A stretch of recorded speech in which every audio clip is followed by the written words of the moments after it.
Bapak, Ibu, dan saudara sekalian, firman Tuhan akan kita renungkan dari Kisah Para Rasul 18 ayat 24 sampai 26 demikian.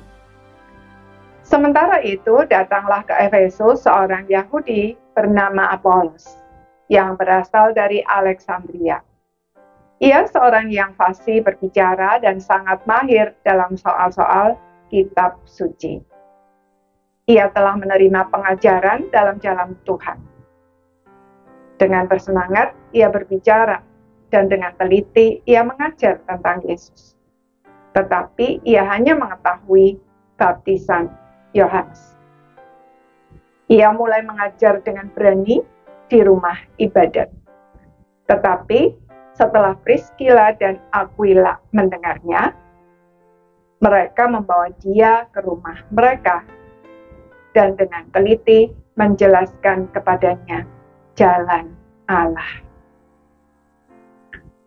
Saudara-saudara sekalian, Priscilla dan Aquila adalah orang-orang Kristen yang sederhana. Tetapi ketika mereka mendengar pemberitaan Injil yang penuh semangat tetapi kurang tepat yang dilakukan oleh Apolos, mereka berani membicarakan hal tersebut dengan dia. Padahal Apolos adalah seorang yang ahli dalam hal kitab suci. Mereka melihat potensi Apolos yang jika diperlengkapi dengan pengetahuan yang benar tentu akan menjadi pembicara Injil yang luar biasa. Di sisi lain, Apolos cukup rendah hati untuk belajar dari Priscilla dan Aquila tentang hal-hal mengenai Tuhan Yesus Kristus yang belum dia ketahui.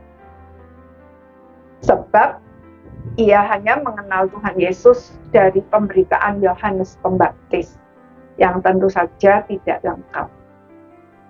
Hasilnya, Apolos menjadi seorang pemberita Injil yang luar biasa dan memberkati banyak orang di Efesus. Ketika Apolos berniat pergi ke Akhaya, jemaat Efesus itulah yang merekomendasikannya agar jemaat Akhaya menyambut dia. Dampaknya, setibanya di Akhaya, Apolos oleh kasih karunia Allah menjadi seorang yang sangat berguna bagi orang-orang percaya di sana.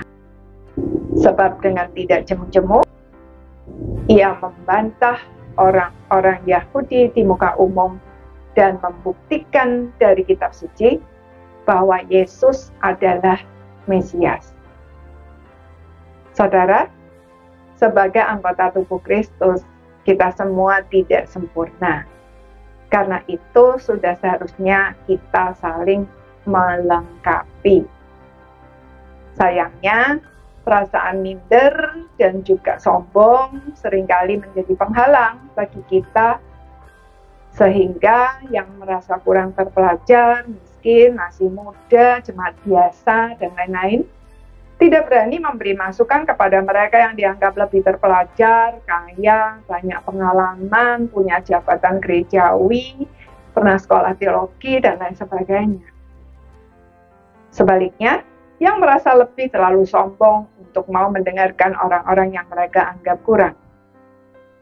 Karena itu, agar kita bertumbuh dalam menghasilkan karya layanan yang memberkati banyak orang, mari kita belajar dari jemaat mula-mula itu. Mari kita tanggalkan perasaan minder maupun sombong, agar kita bisa saling memperlengkapi dan menghasilkan karya layanan yang maksimal. Amin.